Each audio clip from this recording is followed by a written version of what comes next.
Allez, bonjour à tous les amis. Aujourd'hui, écoutez-moi, j'accueille une personne incroyable, j'ai envie de dire hallucinante, puisque cette personne fait des revenus, c'est du 2 chiffres mensuels et c'est pas spécialement un devant, j'ai envie de dire c'est un 5 ou un 6. Donc je vous laisse imaginer l'argent qu'elle peut gagner. Ça fait 6 ans qu'elle est dans sa compagnie. Elle a des dizaines de milliers de partenaires d'affaires, je crois, environ 30 000 personnes, ce qui est, on peut le dire, impressionnant. Elle nous fait le privilège aujourd'hui de répondre à mes questions. J'ai le privilège d'accueillir, bien sûr, Vanille Wierzchowski. J'espère que je n'ai pas écorché le nom, mais en tout cas, voilà, comme je te disais en off, j'ai de très bons souvenirs de la Pologne, puisque tu es d'origine polonaise. En tout cas, Vanille, merci d'avoir accepté mon invitation. Tout d'abord, comment vas-tu? Ben écoute, moi ça va parfaitement bien. Je suis très heureuse d'être là et j'ai hâte de découvrir les questions que tu m'as préparées. Eh bien, écoute, on va pas tarder. On va commencer déjà par ton histoire, parce que moi, je veux vraiment. Ça fait un moment, comme je te disais, j'entends parler de toi. Et je suis, comme les auditeurs, là, je veux découvrir ton histoire. Comment tu as rencontré le marketing de réseau? Ça a été quoi le déclic? Voilà. On veut tout savoir. Raconte-nous tout. Allez, parfait. Je vais essayer de la faire quand même courte parce qu'il faut savoir que je parle beaucoup. On est deux, Euh, on est deux, on est deux, je te rassure, je comprends. j'ai découvert, moi, le marketing de réseau, du coup, il y a 9 ans. Ça a fait 9 ans au mois de janvier.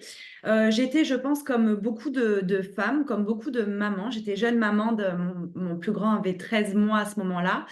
Je travaillais, j'étais assistante de direction dans un hôpital. Rien de fou, hein. J'étais en CAE, contrat aidé par l'État. Je faisais beaucoup le café au chef. Mais surtout, voilà, je bossais à temps complet.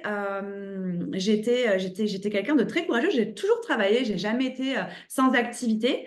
Mais voilà, je galérais clairement à fond.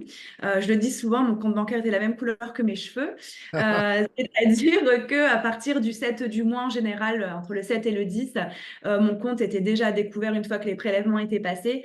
Et en fait, je vivais avec cette boule au ventre à chaque fois que j'allais, par exemple, faire les courses, hein. J'allais simplement acheter de quoi me nourrir, de quoi nourrir mon enfant, acheter les courses, les couches, pardon.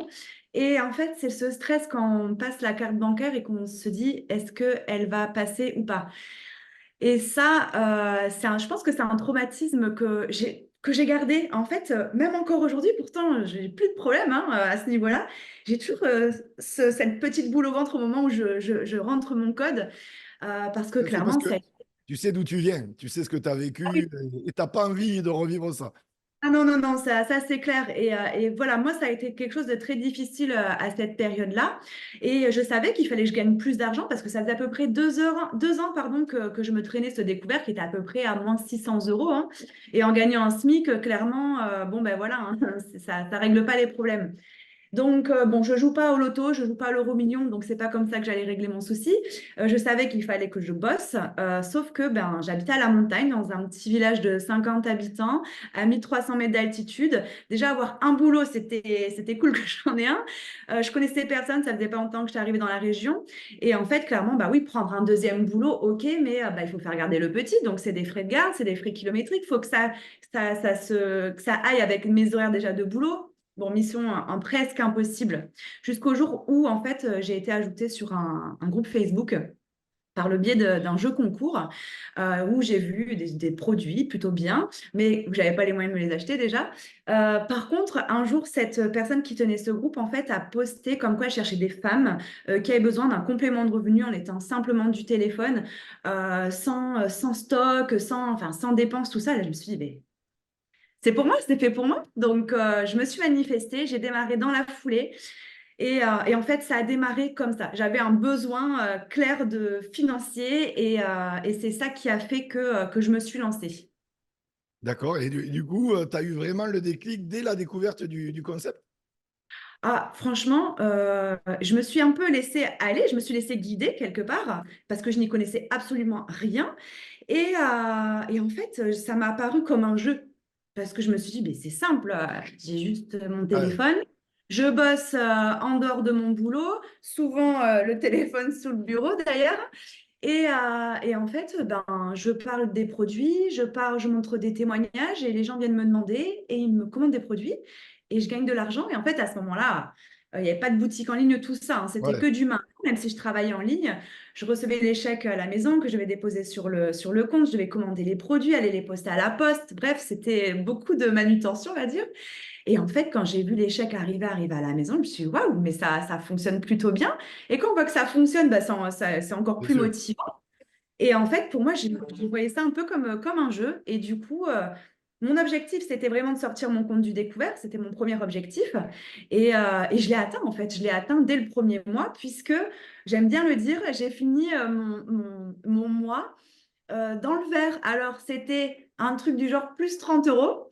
Mais alors, ça faisait 2 ans que c'était pas arrivé. Donc, ça, c'est un souvenir mémorable. J'étais heureuse comme pas possible. Pourtant, j'avais que 30 euros de plus, du coup, sur mon compte. Ouais, mais tu t'es dit, j'ai enfin trouvé la solution, en fait, parce que C'est ça. c'était le résultat, les plus 30 euros, enfin sortir du rouge, c'est ça. Exactement, exactement. Du coup, j'ai gardé les cheveux quand même. Enfin, je les avais pas rouges à ce moment-là, mais c'est la petite différence. Mais ça te va très bien, c'est parfait. Alors, je voudrais savoir, parce que les gens, ils se posent la question, tu vois, c'est quoi ta routine, comment tu travailles, comment tu fonctionnes. Si tu peux un peu nous le partager, je ne sais pas si tu as une routine bien spécifique ou si c'est au feeling, mais voilà, je te laisse nous partager un petit peu voilà, quelques tips. Alors forcément, ma routine, entre guillemets, elle a beaucoup évolué en 9 ans, puisque quand j'ai démarré, j'avais un boulot. Ouais, Mon petit était tout petit. Donc, on va dire que j'ai vraiment eu plusieurs phases. J'ai eu cette phase au moment où je travaillais, où bah, c'était dès que j'avais du temps libre, hein. Dès que j'avais 1 minute de libre, je prenais mon téléphone et je bossais. Ensuite, il y a eu la transition où j'ai arrêté mon boulot parce que j'ai fait un abandon de poste. C'était trop bien. Et en fait, là, à ce t'as moment-là, viré ton patron, ah ouais, non, c'était trop génial. Je lui ai tu mes l'as mis à réponses. la porte. Ah ouais, ouais, ouais. C'était trop bien. Et en fait, de là, ben, ma routine, c'était boulot, boulot, boulot, boulot, boulot, boulot, boulot, boulot, boulot. J'ai fait que ça du matin à très tard le soir. J'avais pas beaucoup d'autres vies. Franchement, sincèrement, je vivais que par le boulot, mais je me régalais tellement dans ce que je faisais, c'est que j'avais pas le sentiment de travail. Quand on a bossé bah, pour un patron avec des horaires, avec des conditions, tout ça, une fois qu'on se retrouve bah, bosser de chez soi, gérer son temps, même si on fait que bosser, bah, enfin, moi j'étais la plus heureuse. Et ensuite, petit à petit, donc mon équipe a grandi, j'ai développé des leaders et du coup, ben, mes leaders aussi ont pris leur place.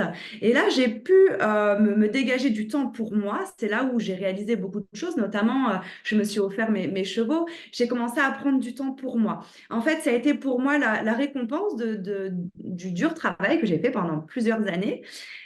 Et du coup, à partir de ce moment-là, ma routine, ça a plutôt été, je travaille du coup cette fois-ci le matin. Le matin, en fait, voilà, je me lève, je m'occupe de mes enfants, ils partent à l'école. Et là, c'est l'ordinateur, c'est le téléphone, c'est les rendez-vous, c'est mes suivis clients parce que je vends toujours mes produits.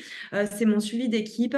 Voilà, c'est vraiment tout axé sur le travail, sur la matinée. Et après, en général, l'après-midi, je suis pas trop d'après-midi. Moi, j'ai un peu moins. Je donne tellement le matin aussi, je pense que du coup, l'après-midi, je suis un petit peu plus crevée. Et là, je vais prendre le temps pour moi. Je vais aller monter à cheval. Je fais de la couture. Je vais faire de la couture. Je vais chiller. Je vais faire plein de choses. Ouais, Mais tu vas du coup, faire toutes tes passions, tu profites de la vie, tout voilà, simplement, et tu as raison. Et c'est c'est ça. c'est marrant, tu parles de chevaux. Je ne sais pas si tu l'as vu, mais en tout cas, voilà, je te parle de ça. Il y a une série sur Netflix qui s'appelle Yellowstone avec Kevin Costner.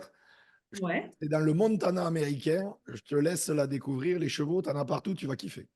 c'est parfait. Je savais pas quoi regarder en ce moment. Je vais aller Et tu voir vois, ça. Yellowstone, tu vas adorer. C'est avec Kevin Costner en plus, ça va.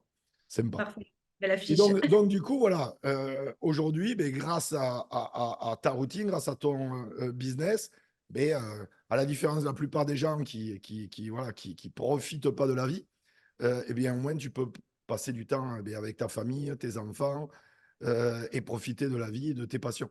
Alors, moi, je voudrais savoir une chose. Je suppose que la vanille d'il y a 9 ans n'est pas la même d'aujourd'hui. Elle a évolué, tu l'as dit toi-même. Est-ce que tu t'es développé personnellement? Est-ce que, ou pas du tout? Ou est-ce que je ne sais pas moi, si tu lis des bouquins, des audios, des vidéos, des biopics, ou peut-être nous donner un top 3 peut-être des audios ou des livres qui t'ont impacté le plus? Alors, c'est vrai que tu as totalement raison. Je suis toujours la même sur le fond, mais j'ai évolué beaucoup et dans le bon, à mon sens. La première des choses, c'est que j'étais plutôt, malgré tout, négative, je pense, avant. Et très vite dans l'activité, tout de suite, dès le premier mois, on m'a parlé ben voilà, de développement personnel. On m'a parlé notamment de la loi d'attraction. Et du coup, c'est le premier livre que j'ai lu et que j'ai lu. J'ai lu, je pense, la moitié, voire les trois quarts, et je me suis arrêtée parce que j'ai eu tout ce que je devais avoir, je pense. Et en fait, ce livre m'a totalement transformée parce que je ne l'ai pas seulement lu, je l'ai mis en application. Et Ça, c'est bien ce que tu sincèrement, dis. Ça, c'est ah bien oui, ce que tu dis. Vous ah entendez oui. ce qu'elle vous dit. Mettez en application, c'est pas juste lire. Très bien, ça. Ah oui, parce que sinon, je vais lire des livres à l'eau de rose, pardon. Et Bien puis sûr. voilà, je lis ces livres. Enfin, en tout cas, j'ai lu ce livre et surtout, j'ai mis en application ben, ce que j'ai pu apprendre dedans.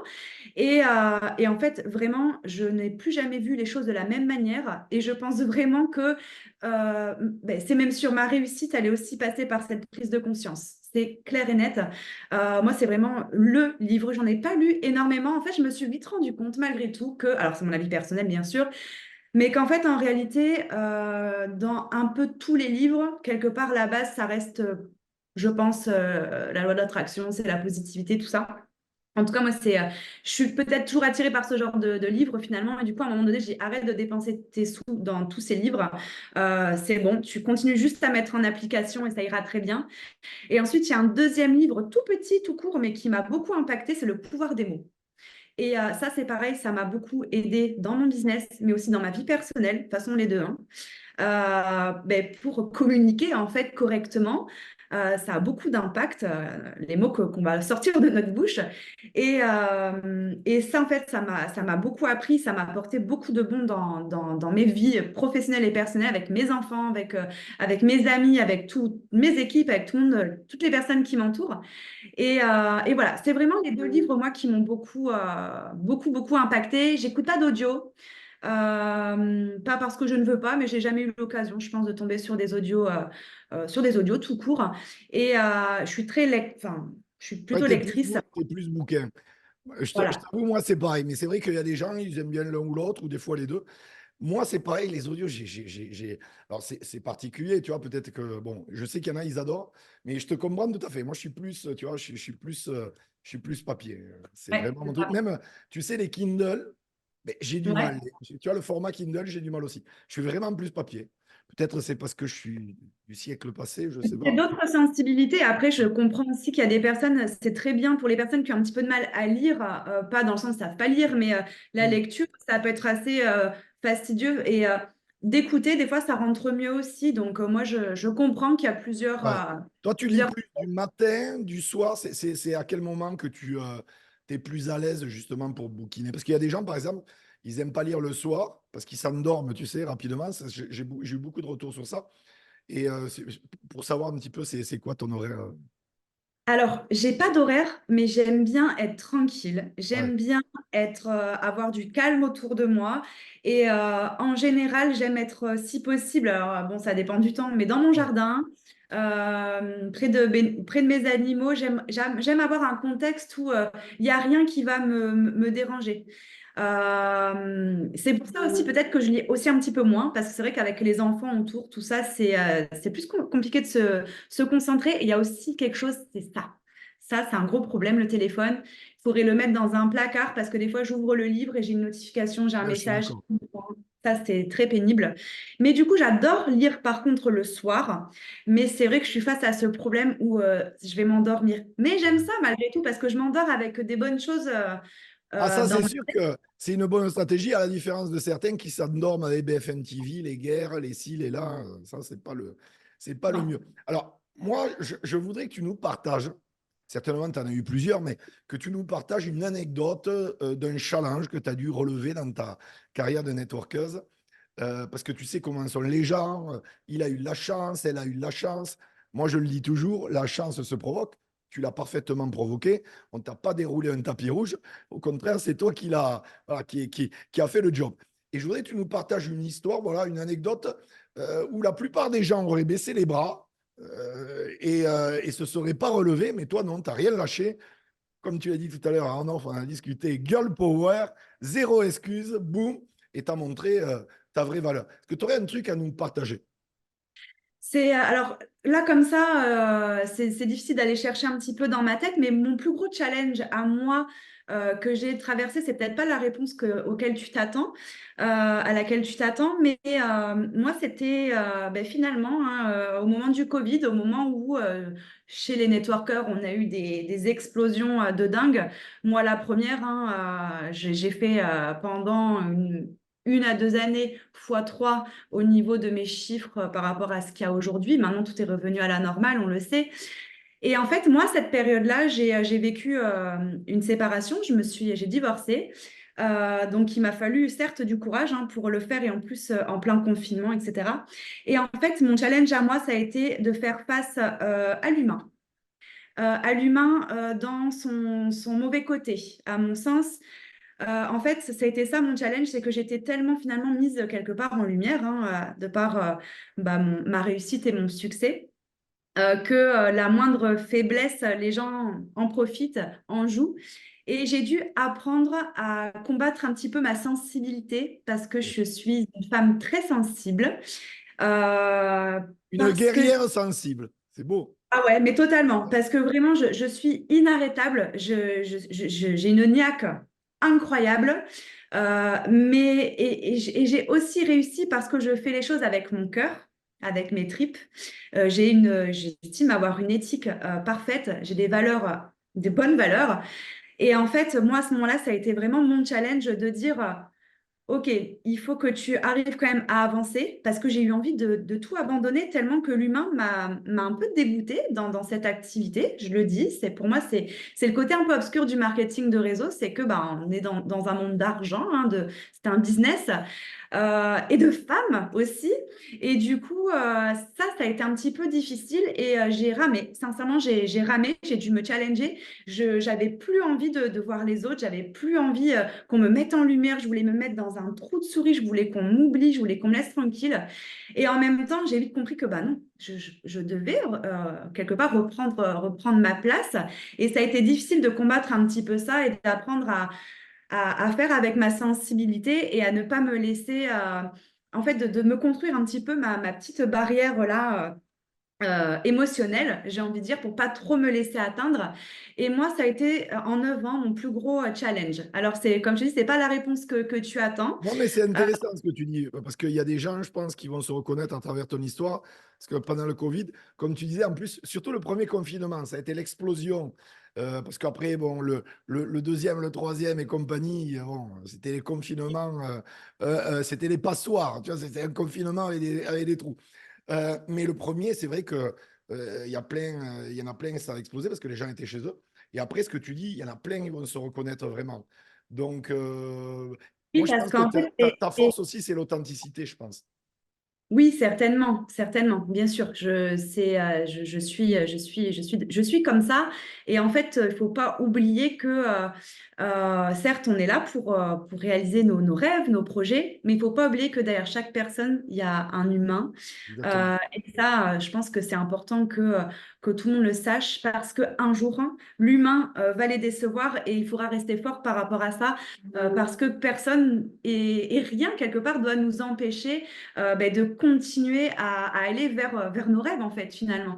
Donc, je sais que plein de personnes vont passer par là et moi, le message que j'ai à leur passer, c'est rester fort et ne vous laissez pas, pardon, je trouve pas mon mot, mais il faut pas être une éponge à émotions. Pour le coup, il faut apprendre à faire sa petite barrière Ouais. émotionnelle parce que il y aura plein de challenges à relever sur le plan humain dans cette activité. C'est pas que des oui, que des non, non, il va y avoir des moments difficiles et on n'en parle pas assez de ces moments difficiles. Donc, pour le coup, c'est mon petit message qui changera peut-être par rapport à d'autres.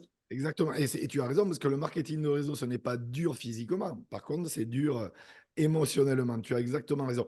Alors, moi, j'aimerais, parce que tu as quand même 9 ans d'expérience dans l'industrie, puis avec un succès incroyable, tu n'es pas 9 ans là comme ça, comme certains voilà, qui luttent pour avoir tu as de vrais résultats. Et quels résultats? Donc, 9 ans, tu as une certaine expérience. Tu as vu l'évolution du marketing de réseau, parce que tu as vu l'avant-Covid, pendant le Covid, tu viens d'en parler, et maintenant l'après-Covid. C'est quoi ta vision de l'industrie du marketing de réseau? Et là, je vais rajouter une question pour toi. C'est quoi la place de la femme dans cette industrie, à tes yeux? Voilà, si tu peux nous partager un petit peu en tant que femme, en tant que leaduse, en tant que networkeuse, la place des femmes dans notre industrie, qui est une industrie incroyable. Et je suis sûr que tu as plein de choses à nous partager, parce que je tiens à préciser, les amis, tous les gens qui vont regarder cette entrevue, c'est que Vanille s'occupe de 4 enfants. Et oui, il faut le dire, elle est maman de 4 enfants, elle s'occupe de 4 enfants. Et à la différence de certains ou certaines, hein, les deux, bien sûr, ça va avec, elle ne se trouve pas d'excuses. Girl power, comme on a dit tout à l'heure. Et je tiens à le souligner, parce que identifiez-vous vraiment à Vanille, parce que son message, son parcours est très inspirant. Et c'est pas parce qu'on a des enfants que c'est un handicap. Au contraire, ça doit être une source de motivation, et tu le démontres parfaitement, Vanille. Donc, ta vision de l'industrie, c'est laquelle? Et surtout, la place des femmes dans l'industrie du marketing de réseau. Moi, je suis totalement amoureuse de cette industrie où, pour moi, la place des femmes, enfin, c'est pas où est la place, c'est la place des femmes, j'ai envie de dire. Parce que à travers c'est vraiment une activité qui va être totalement, pour moi, faite pour chacune des femmes, maman ou pas, femme active ou pas, puisque que tu aies des enfants, que tu n'en aies pas, tu peux faire cette activité. Et pour moi, euh, l'avantage qu'on a, nous, les femmes, par rapport aux hommes, en général, nous, on fait les choses avec le cœur.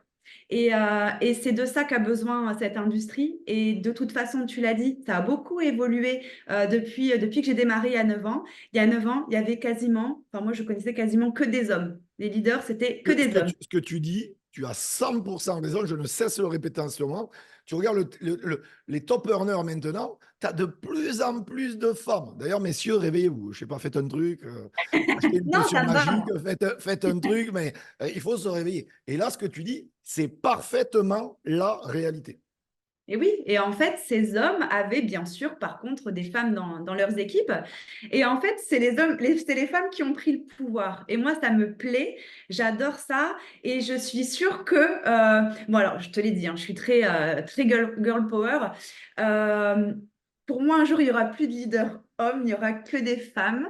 Mais par contre, il ne faut pas oublier que on a besoin des hommes. Moi, j'ai besoin du mien, par exemple. Il est très important dans ma vie. Il me soutient au quotidien. Mais il le dit aussi, je ne pourrai jamais faire aussi bien que toi. Et je suis totalement d'accord avec lui. Donc, pour moi, les femmes ont leur place et c'est elles qui doivent garder la place des meilleurs leaders dans cette industrie. D'ailleurs, dans ma compagnie, il n'y a pas d'hommes leaders, il me semble. Il n'y a que des femmes. En tout cas, dans le top, il suffit de regarder en Europe, ce sont que des femmes. Et du coup, voilà, moi, c'est vrai que je suis maman. Moi, mes enfants, ce n'est pas une excuse, au contraire, c'est un moteur. Je ne vais pas dire que c'est facile de travailler avec eux autour, mais en tout cas, on peut s'organiser facilement. Et du coup, il n'y a rien d'autre dans la vie, comme dans le système traditionnel, qui va nous permettre ça. Et même en tant que entrepreneur tout court, je sais pas moi, si on est chef d'entreprise autre que le marketing de réseau, mais en fait, on n'aurait pas tous ces avantages que nous, on a dans cette industrie, puisqu'on ne verrait pas nos enfants, on ne partirait jamais en vacances, on a des responsabilités, enfin, on aurait des responsabilités à gérer des employés, etc. Enfin, et en fait, nous, on a quand même la chance de faire cette activité, de gagner beaucoup d'argent, du complément à un vrai plan de carrière, à gagner même plus que des chirurgiens et tout ce qu'on veut, mais tout en ayant la possibilité d'élever nos enfants.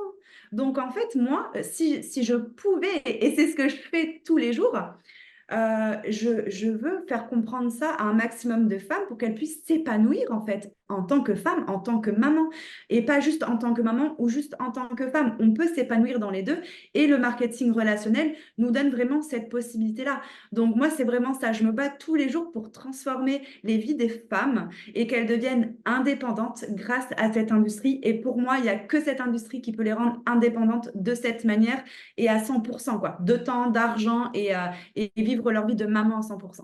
Et leur apporter la reconnaissance qu'elles méritent, parce que dans le système traditionnel, malheureusement, la reconnaissance, il n'y en a pas, il y en a pas beaucoup. Je suis 100% d'accord avec toi, Vanny. Alors, pour terminer cette entrevue, je vais te poser une question que je pose à tous les leaders que je reçois. Alors, c'est les 3 conseils que tu aimerais partager aux gens qui vont regarder l'interview. Mais je sais qu'on en a des centaines, des milliers de conseils à donner. Peut-être les 3 conseils que toi, tu aurais aimé obtenir, recevoir à tes débuts, ou alors peut-être les 3 conseils qui aujourd'hui te paraissent le plus pertinent avec ton expérience maintenant d'aujourd'hui. Voilà, je te laisse nous partager 3 conseils pour les gens qui se lancent dans le marketing de réseau, qui sont dans le marketing de réseau et qui veulent avoir des résultats, des vrais résultats. Alors, je vais essayer d'être, de toute façon, je suis quelqu'un de très spontané, donc je ne vais pas trop réfléchir. Je vais donner les conseils qui Ouais. me viennent comme ça naturellement, parce que comme tu l'as dit, on en dirait des centaines. Déjà, je leur conseillerais de ne pas écouter les autres, vraiment de s'écouter à eux-mêmes, de se faire confiance, surtout pour les personnes, par exemple, qui démarrent, sachez que votre entourage ne va pas spécialement vous tirer vers le haut, vous encourager. Donc, n'attendez pas de soutien de la part des personnes qui vous entourent. Allez chercher votre force dans vos tripes à vous et ne laissez personne vous croire que vous n'êtes pas capable. À partir du moment où vous avez osé, vous avez décidé de démarrer, vous êtes capable, croyez-moi, vous avez fait le choix le plus difficile quelque part. Ensuite, attention à ne pas être trop dans la formation et être surtout dans l'action. Et ça, je pense que c'est quelque chose c'est un petit peu de plus en plus ça. On veut se former à fond, à fond, à fond, on veut tout savoir et on oublie de passer à l'action. Et le Ce que problème, tu c'est dis, que c'est vrai. Et il y a même ceux qui passent leur journée à lire des livres de dev perso. Ils sont que dans le dev perso parce que ça leur fait du bien et ils agissent pas. Ce que tu dis, c'est exactement ça.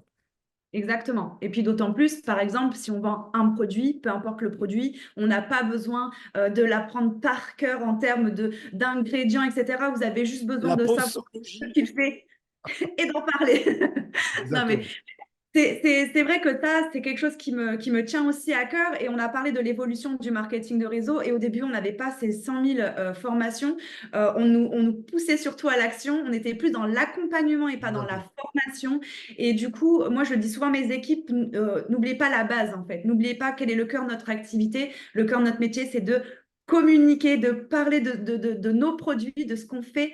Et c'est pas de passer nos journées à lire, à regarder des formations, à dépenser aussi des fois des mille et des cents dans une énième en fait formation. C'est ça le problème, c'est qu'il y en a beaucoup, beaucoup trop. Donc vraiment se centrer sur l'action. Il faut de l'information et de la formation, mais il faut un équilibre avec l'action. Donc ça, c'est mon deuxième conseil. Et le dernier conseil, ce serait sachez qu'à chaque, vous allez tomber, vous allez vous retrouver face à des obstacles, à des difficultés. Et à chaque fois que vous allez voir une difficulté, un obstacle, euh, voyez-le comme un défi. Ne le voyez pas comme quelque chose de négatif. Voyez-le comme une opportunité. Dites-vous qu'on vous donne la possibilité d'être meilleur et voyez-le comme un défi. Et du coup, vous allez le prendre avec le sourire. Et au lieu de vous focaliser quelque part sur ce problème, vous allez vous focaliser sur les solutions. Et là, moi, je le dis souvent, vous sortez les gants de boxe, vous sortez les petites gambettes là à talons s'il le faut et vous explosez l'obstacle et vous avancez parce qu'en fait derrière chaque obstacle il y a un tremplin derrière, c'est comme un gros trampoline là et c'est ce qui va vous permettre d'évoluer. La différence entre les personnes qui échouent et les personnes qui réussissent, c'est que les personnes qui ont réussi à passer, à exploser ces fameux obstacles, à se concentrer sur les solutions et pas sur les problèmes, que les personnes qui ont échoué, c'est parce qu'à un moment donné, ils se sont trouvés face à un problème, à un obstacle, ils ont baissé les bras. Donc ne baissez jamais les bras et mettez-vous au défi de relever chaque difficulté qui se mettra devant vous. Voilà mon dernier conseil, Écoute, Michel. merci Vanille. Les amis, c'était le mot de la fin. Après chaque obstacle, il y a un tremplin. Elle a 100% raison, les amis. En description, je vais mettre les réseaux sociaux de Vanille, son contact. Voilà, n'hésitez pas à la contacter vraiment et lui envoyer de l'énergie. Elle en a beaucoup déjà, mais ça lui fera toujours plaisir. Voilà, en tout cas, regardez cette vidéo, prenez des notes et surtout, comme elle a dit, appliquez, passez à l'action, partagez à vos équipes cette vidéo, likez bien sûr la vidéo, mettez un petit commentaire, on se fera un plaisir d'y répondre. Et puis abonnez-vous à ma chaîne, vous serez bénis sur 10 générations. Vanille, c'était un plaisir de t'accueillir. Merci encore pour toute cette valeur ajoutée que tu nous as partagée. Les amis, à très bientôt. Bye bye, ciao.